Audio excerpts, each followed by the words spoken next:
Hey everybody, welcome back to Lindsay's Little Library, and happy St. Patrick's Day. I do love me a wonderful St. Patrick's Day celebration, but any chance that I can take to eat some good food and drink a beer, let's just be honest, I'm on top of that. So today, to celebrate St. Patrick's Day, I'm going to continue on with my little series of kind of my TBR shelf book unhaul by color thing that I've been doing. So when I posted my last one, I'll put the other two videos below, I asked for ideas of what to do with green books, and a lot of people said a shamrock. So I've been kind of saving that until St. Patrick's Day because, I mean, it's appropriate, right? So when I was going through my shelves, I definitely don't have as many green books as I did blue books or really red and pink books. So it's not as big of a pile, but it's still a pile. So I'm going to show you the books that I have. I'll go through and kind of take a look at them, and then I'll let you know what books I plan on getting rid of. I can't do synopsis on all of them because we would just be here forever, and that's not good either. So I'll show you kind of what we've got. First up, we have Rich People Problems by Kevin Kwan. This is the sequel to Crazy Rich Asians, which I think I have. Anyways, I am interested in the series for sure. Here we go. Next one we have is The Radium Girls by Kate Moore. This is the true story of some women who were working with radium before they understood what the consequences were. That's that one. I said I wasn't going to do synopsis, and here I am. I've got Isle of the Lost by Melissa De La Cruz. The kids and I started reading this, and I did really like it. We just haven't finished it yet, but this is basically what the Descendants movie was based on. Next we have A Grown Up Kind of Pretty by Jocelyn Jackson. We have State of Wonder by Ann Patchett. The Unexpected Everything by Morgan Matson, which this is usually my summer go-to as a Morgan Matson book, and I don't think I read one last summer. One Mississippi by Mark Childress. Where did I get this? I think I got it out of a free little library. The Lying Game by Ruth Ware. Oh, I am excited for this one. Mrs. Lincoln's Dressmaker by Jennifer Shivarini. Not sure. I like the spine is pretty, but Mrs. Lincoln was a little crazy, so I'm kind of excited to see what that is. And isn't this like the ultimate like St. Patrick's Day vibe right there? I think so. Because You're Mine by Colleen Coble. Force of Nature by Jane Harper. I read The Dry by Jane Harper, and I really enjoyed it. I liked her writing a lot, so I'm excited to get to that one. Lost Lake by Sarah Addison Allen. I feel like this was on a What Should I Read Next podcast or something. Language of Flowers by Vanessa Diffenbaugh.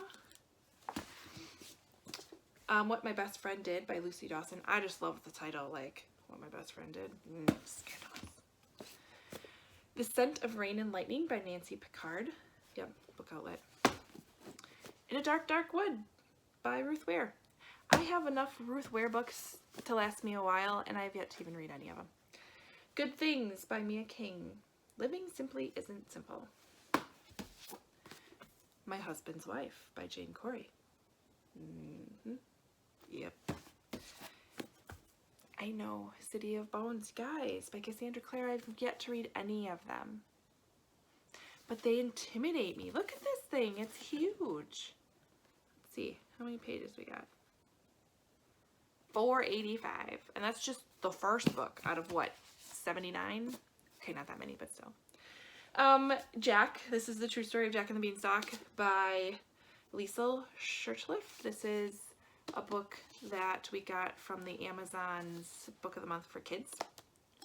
It's like a book subscription box, but I know Emily's been talking a lot about this one, so we got to read that one soon. The House Girl by Tara Conklin. I feel like it's historical fiction. So Virginia, 1852.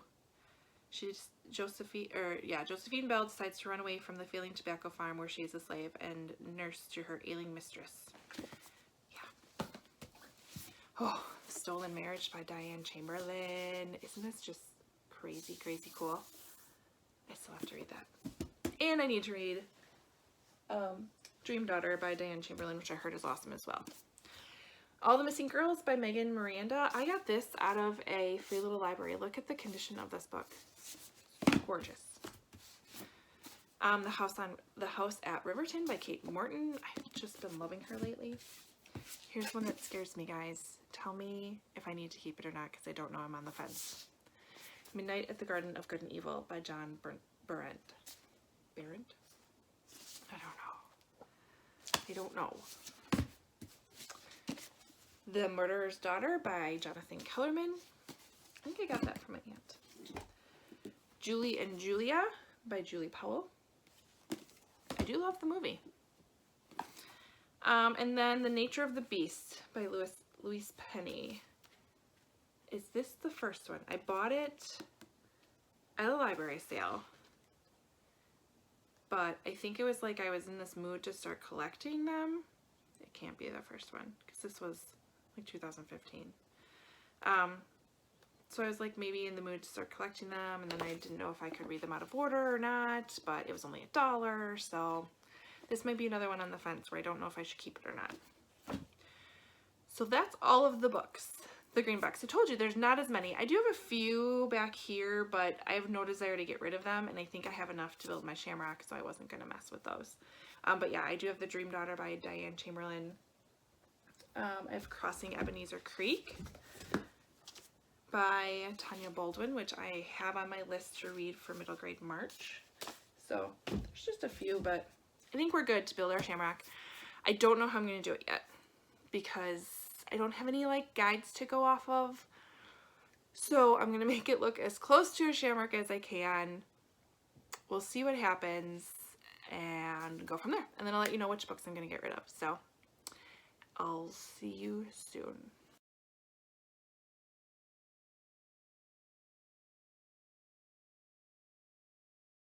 Okay, so I tried recording making the shamrock. It didn't work out the best. My daughter was kind of helping out and kept hitting the camera and blah blah blah. So anyways, you saw the picture of how it turned out. It was okay. It's fine. I don't know. It looks like a shamrock to me. It works. But it definitely made me pick up every single one of these books and really, really think about them. So I have my pile of books I am going to for sure get rid of, which there's only 5 of them. But like I said, I didn't have as many green books as I thought I did.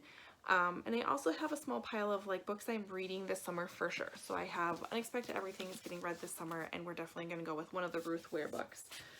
Either Lying Game or In a Dark, Dark Wood. Where did that one go? It was here. Here it is. One of these. I also have The Woman in Cabin 10. So I need to read some more Ruth Ware this summer. That's happening. So I have 5 I'm getting rid of for sure. All of these I was fine with, or 4 of these I was just fine with, and then I started looking in Goodreads and I kind of saw some reviews and some ratings and kind of made my decision from there. So first one I'm getting rid of is One Mississippi by Mark Childress. This centers around 2 friends going to high school together. We've got Daniel and Tim. There's some secrets. They commit a small crime. There's some lies. It's just, I mean, it sounds okay, but I need to start getting rid of books, so this is going. Next one is What My Best Friend Did by Lucy Dawson, which based on the title, it kind of was like, well, this could be really good, but apparently it's not, according to Goodreads. Then we have Good Things by Mia King. This one's kind of on my maybe, like, I wouldn't be surprised if this one got taken out of the pile and back into my shelf, but we'll see how I feel in a few days. But this centers around Deidre, who is a famous, becomes famous teaching women to live simple and simply live, which is ironic for a woman who thrives on chaos of a television career and shares a home with her best friend, the one man she can count on, who happens to be gay. But when her Seattle cooking and lifestyle show gets bumped off the air and her best guy friend moves in with his boyfriend, she's left trying to figure out the next segment. She can achieve the perfect balance of ingredients with a corn fritter, but it's not so easy in her life. Seizing a chance encounter with an attractive stranger, Deidre accepts his offer to use his country home. She hopes to get away for a while and learn to practice what she preaches, to appreciate life without voicemail, to gain the courage to start again, and to take the first slow, cautious steps towards the new kind of success and maybe even love. Sounds like an easy read, but I have a lot of those. Next one is Because You're Mine by Colleen Coble. This again might get moved back, but ratings weren't wonderful on Goodreads. And this one's for sure is going because I've heard some not great things about it, and honestly I love the movie and I could just always get it on Audible if I wanted to, so we're gonna get rid of that. My maybe pile that I need advice from you guys, I think I mentioned it when I went through the books, is Louise Penny's The Nature of the Beast and In the Garden of Good and Evil. Tell me what you think. Leave a comment below. Do I keep them? Do I not? What are your opinions?